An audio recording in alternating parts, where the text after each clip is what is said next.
नमस्कार। हमारा संविधान के तीसरे एपिसोड में आपका बहुत बहुत स्वागत है।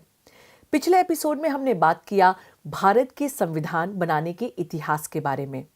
तो आज उसी क्रम को आगे बढ़ाते हैं और एक ऐसे सवाल पर चिंतन करते हैं जिस पर आमतौर पर चर्चा नहीं होती। ऐसा कैसे हुआ कि जहां अमेरिकन संविधान को महिलाओं को और सभी लोगों को वोट देने के अधिकार में एक लंबा अरसा लग गया, हमारे संविधान बनाने वालों ने महिलाओं को और हर व्यक्ति को जो भारत का नागरिक है उसे एक वोट दिया और हर व्यक्ति को बराबरी से वोट करने का अधिकार दिया। तो महिलाओं का, छात्रों का और भारत के संविधान के प्रियम्बल मतलब प्रस्तावना के पहले शब्द हम भारत के लोग, इनका क्या कंट्रीब्यूशन था भारत का संविधान बनाने में, आइए इस पर इस संक्षिप्त वीडियो में चर्चा करते हैं।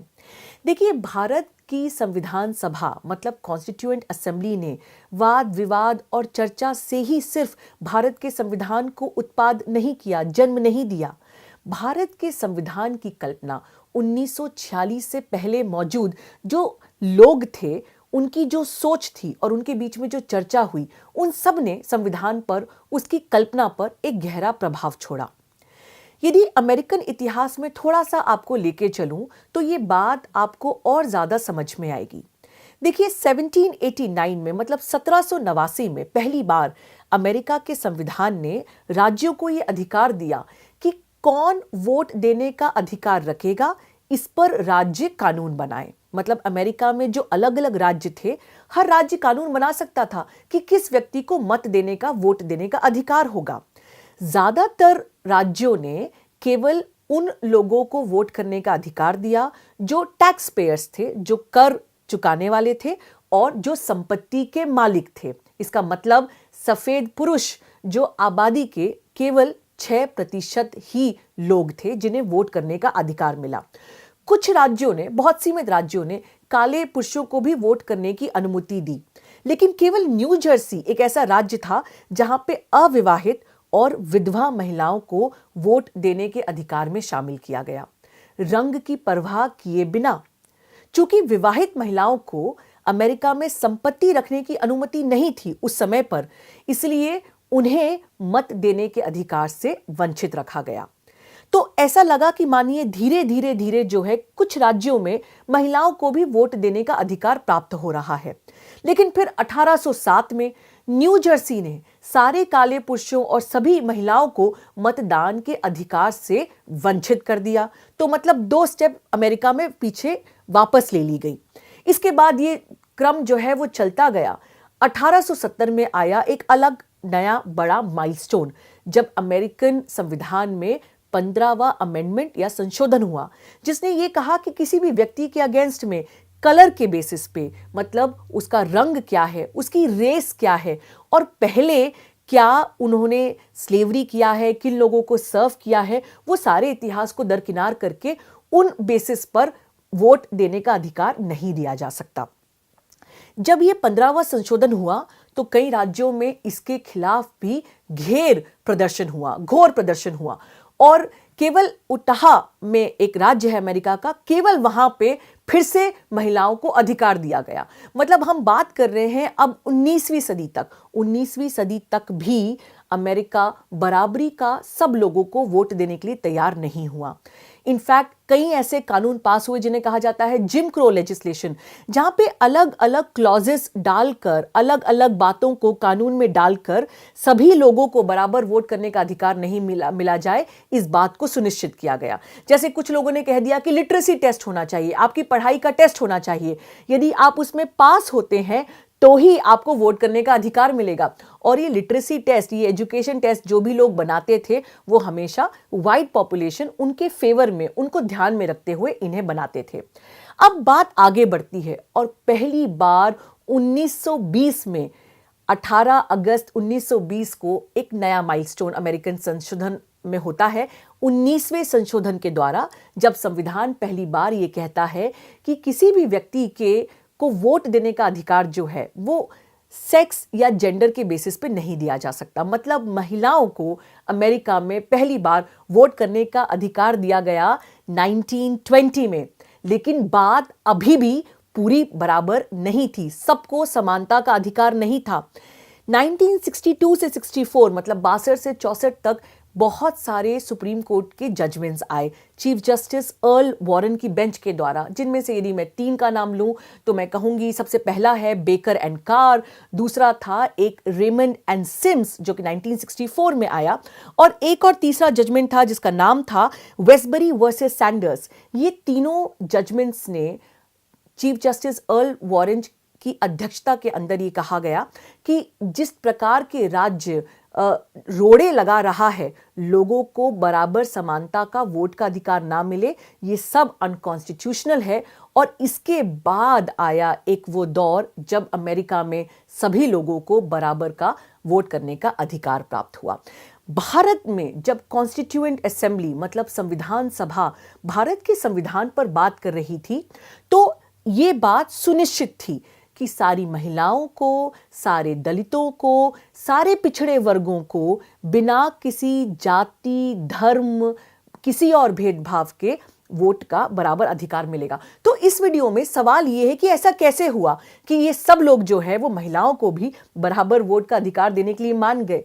इसके लिए चलते हैं अब थोड़ा सा भारत की संविधान के इतिहास में। देखिए, बात शुरू होती है, मैंने आपको पिछले वीडियो में बताया था WIA विमेंस इंडियन एसोसिएशन के बारे में, वहीं से बात को आगे बढ़ाते हैं।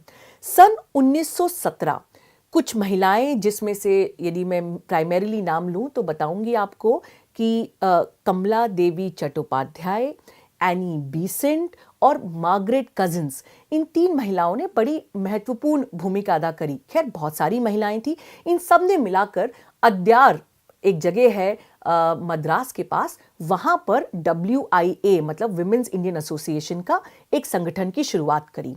जैसे ही उनका संगठन बनता है, किस्मत की बात है कि 1917 में भारत में आता है जिसे हम कहते हैं मॉन्टेग चेम्सफोर्ड आयोग, मॉन्टेग चेम्सफोर्ड कमीशन, वो भारत की यात्रा कर रहा था। WIA विमेंस इंडियन एसोसिएशन के मेंबर्स की एक 14 मेंबर्स की पूरा प्रतिनिधि मंडल जो है वो मॉन्टेग चेम्सफोर्ड कमीशन से मिलता है और कहता है कि भारत में जो भी कानून होगा उसमें महिलाओं को बराबरी का अधिकार मिलना चाहिए। मॉन्टेग चेम्सफोर्ड ने मुलाकात तो करी, लेकिन इस बात को मानने से सख्त उनका जो है बिल्कुल उनकी इसमें रजामंदी नहीं थी। जब मॉन्टेग चेम्सफोर्ड कमीशन के लोग वापस गए तो WIA के मेंबर्स को ये समझ में आ गया कि सबसे पहले भारत में जो बड़े राजनीतिक गुट हैं उनको इस बात के लिए तैयार करना पड़ेगा कि वो महिलाओं के बराबरी या समानता के वोट के लिए अपनी मुहिम लड़ें।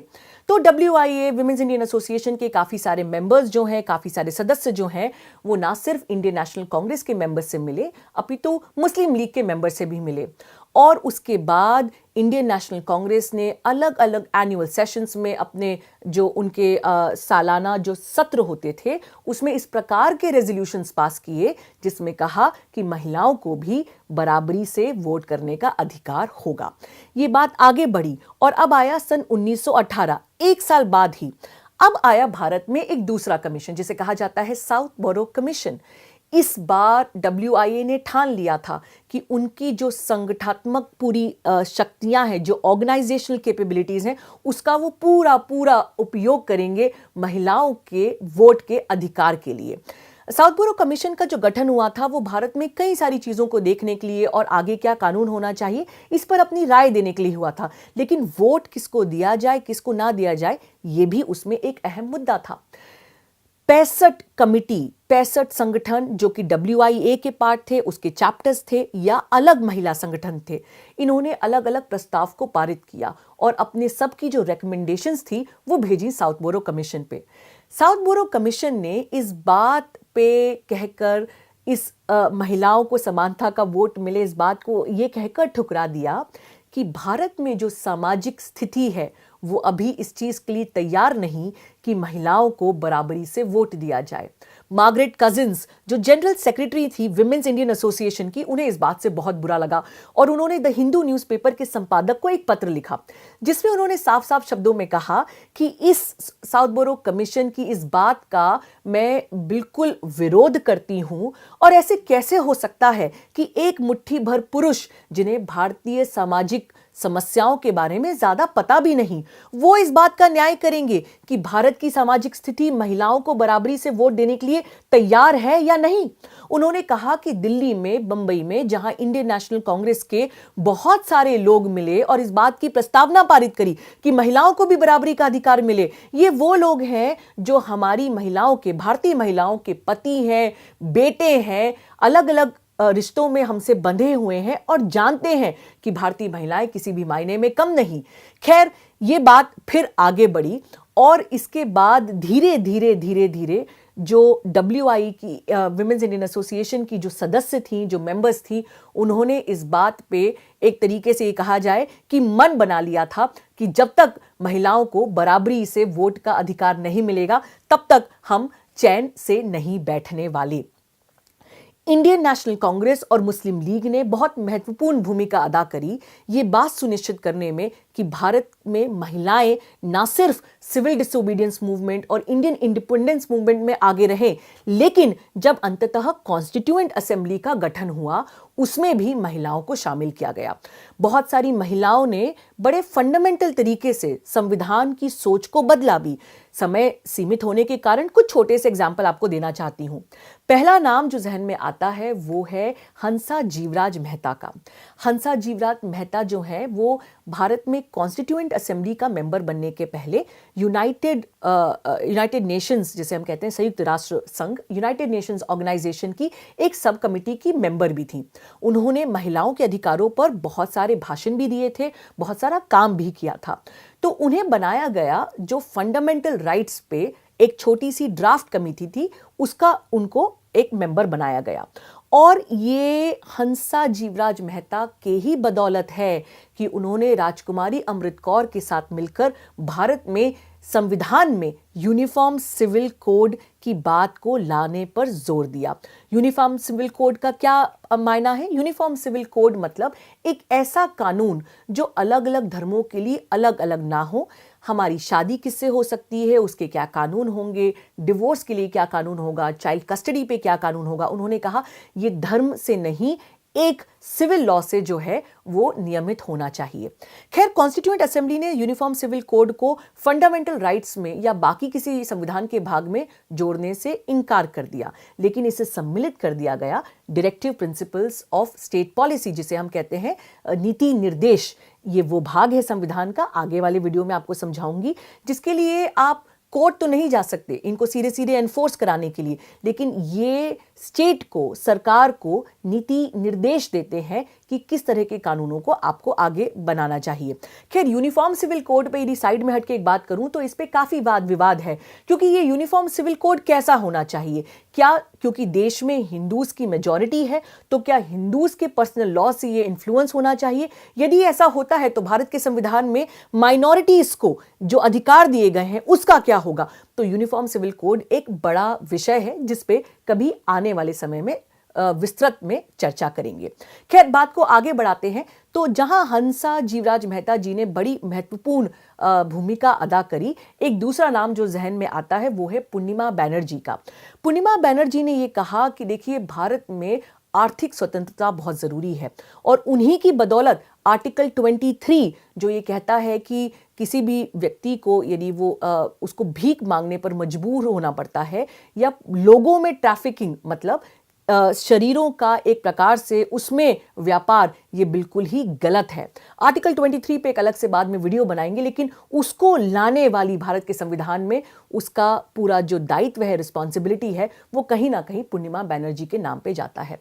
और भी बहुत सारी महिला थी। एक महिला का नाम मैं आपको और बताना चाहूंगी और उनका नाम है दक्षाणी वेल्युधन।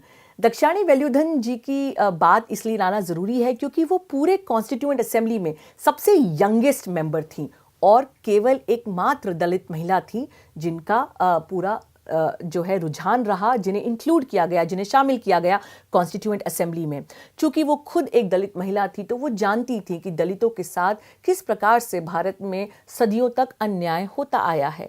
इसलिए उन्होंने ये बात कही कि ये ध्यान रखना बहुत ज़रूरी है कि पूरी अनुसूचित जनजाति के लोगों को भारत के संविधान में बराबर का अधिकार मिले। तो हम बाबा साहेब अंबेडकर की कंट्रीब्यूशन को, उनके रोल को तो जानते हैं, लेकिन हम भूल जाते हैं कि दक्षाणी वेल्युधन जैसी ऐसी और भी महिलाओं थी जिन्होंने पिछड़े वर्ग या अनुसूचित जनजाति के लोगों के लिए बराबर से संविधान में अधिकार हो, इस पे बहुत सारी तवज्जो दी।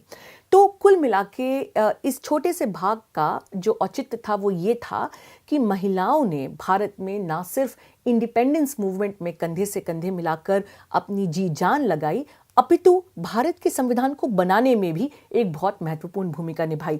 अभी हाल ही में सुप्रीम कोर्ट में चीफ जस्टिस ने जब ये कहा किसानों के आंदोलन के मामले में कि महिलाओं को वापस लौट जाना चाहिए, तो इस बात पे बहुत सारे लोगों ने अपनी टिप्पणियां की और कहा कि इस प्रकार से हम महिलाओं की भारत को बनाने में, इस देश को आगे ले जाने में क्या भूमिका है, उसमें कई और साल जो है वो पीछे हो जाएंगे। महिलाओं को बराबरी से अधिकार होना चाहिए कि ना सिर्फ किसान आंदोलन में, लेकिन भारत से संबंधित हर मुद्दे में वो कंधे से कंधे मिलाकर अपना योगदान दें और खड़ी रहें। अब जल्दी से आते हैं एक दूसरे सवाल पर कि छात्रों की क्या भूमिका रही भारत के संविधान बनाने में।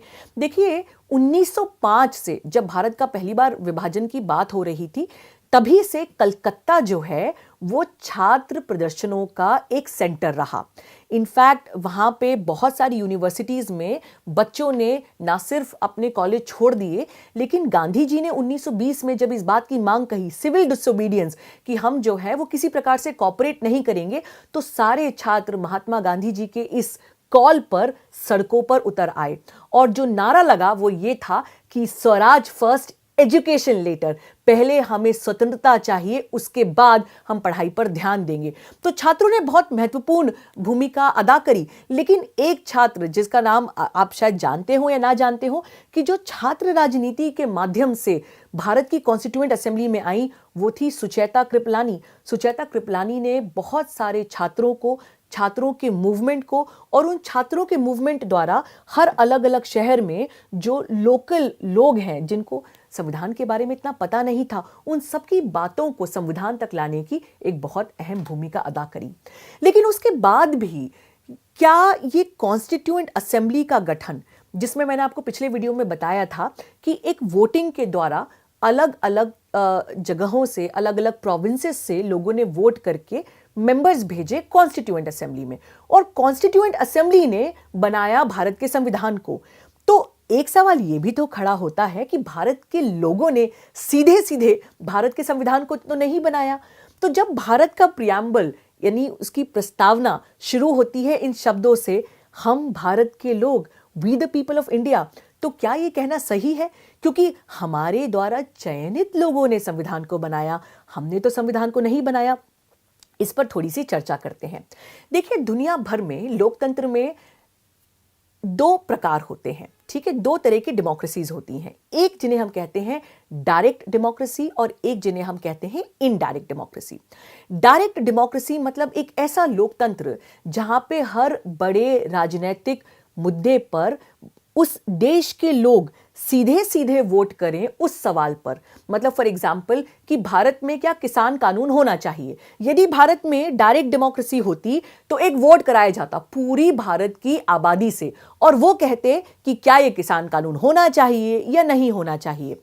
आज के समय में बहुत ही कम जगहों पर यह डायरेक्ट डेमोक्रेसी का प्रावधान है, जिसमें सबसे इंपॉर्टेंट है मेंशन करना स्विट्जरलैंड में कुछ ऐसी जगह हैं जहां पे आज भी डायरेक्ट डेमोक्रेसी होता है, लेकिन बाकी पूरे विश्व भर में सब जगह आज जो व्यवस्था देखने को मिलती है उसे कहा जाता है इनडायरेक्ट डेमोक्रेसी।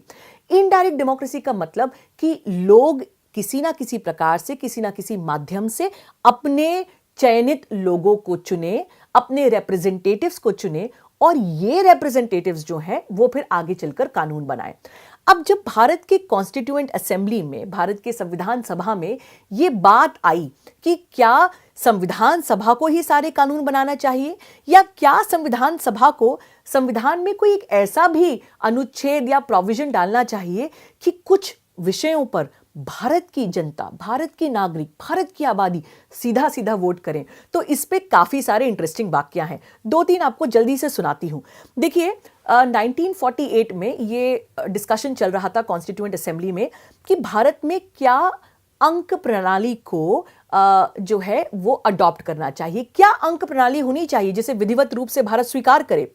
अब 3 प्रपोजल्स थे। पहला ये कि इंटरनेशनल अंक प्रणाली, अंतर्राष्ट्रीय अंक प्रणाली को चुन लिया जाए। दूसरा ये था कि हिंदी देवनागरी वाली जो पूरी सिस्टम है, न्यूमरल सिस्टम, उसको अडॉप्ट कर लिया जाए।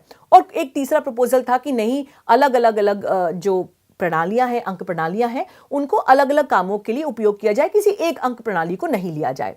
अब इसमें कुछ नेताओं ने उठकर ये बात कही कि देखिए, जिसमें से एक का नाम लूंगी, पुरुषोत्तम टंडन जी। उन्होंने कहा कि पुरुषोत्तम शाह टंडन जी ने कहा कि यदि महाराष्ट्र में हम वोट कराते हैं तो महाराष्ट्र में तो लोग अंतर्राष्ट्रीय अंक प्रणाली को मानने से बिल्कुल भी स्वीकार नहीं करेंगे इसे। जैसे ही उन्होंने ये बात कही कॉन्स्टिट्यूएंट असेंबली के पटल पर, तो बाकी सारे मेंबर्स ने कहा कि तो हमें भी अपने लोगों के बीच में वोट कराना है। तो किसी ने कहा हमें भी अपने लोगों के बीच में वोट कराना है। तो राजेंद्र प्रसाद जी, जो कि पूरी कॉन्स्टिट्यूएंट असेंबली के प्रेसिडेंट थे, उन्हें लगा कि ये बात तो किसी गलत डायरेक्शन में जा रही है।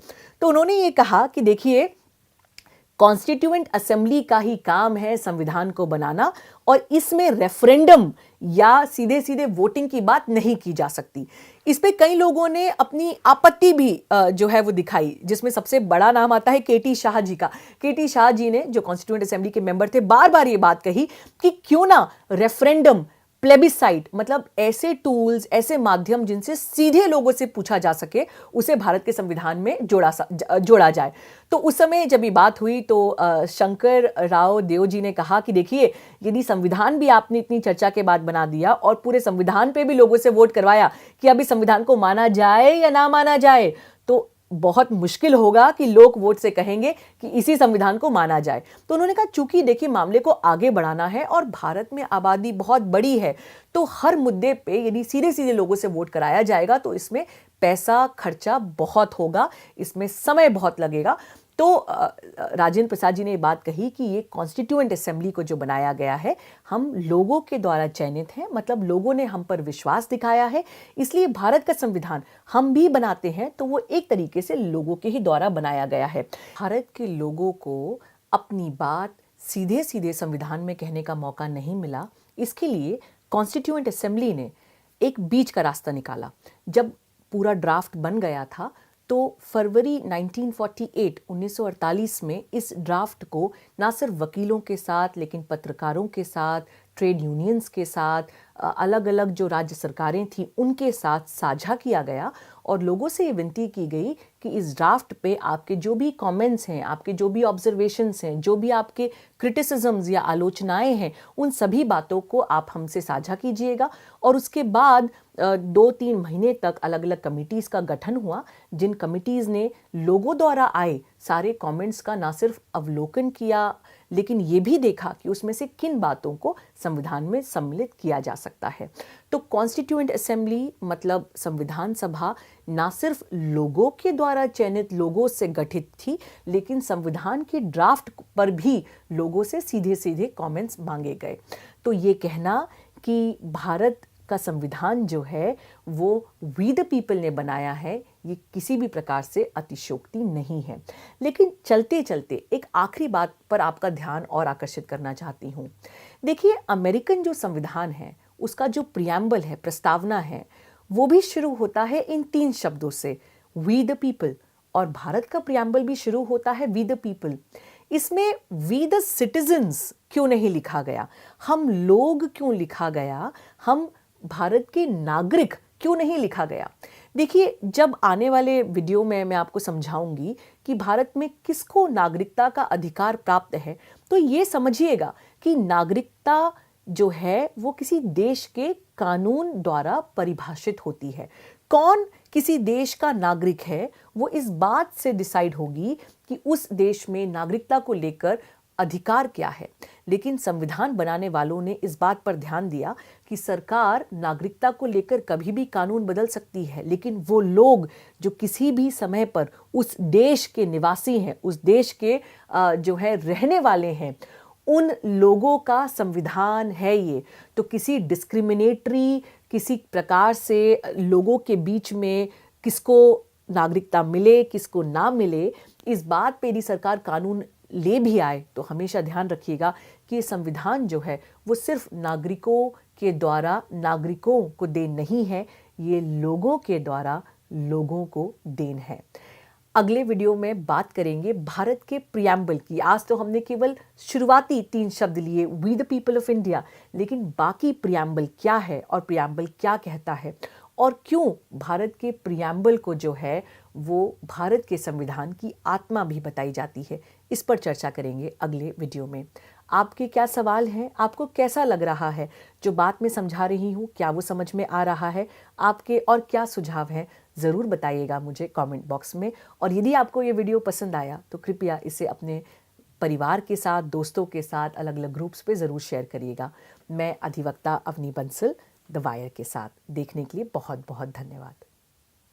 द वायर के और वीडियोस देखने के लिए सब्सक्राइब करें और बेल आइकन पर क्लिक करें। स्वतंत्र पत्रकारिता की आर्थिक मदद करने के लिए डिस्क्रिप्शन में दिए गए लिंक पर जाएं और अपनी राशि चुनें।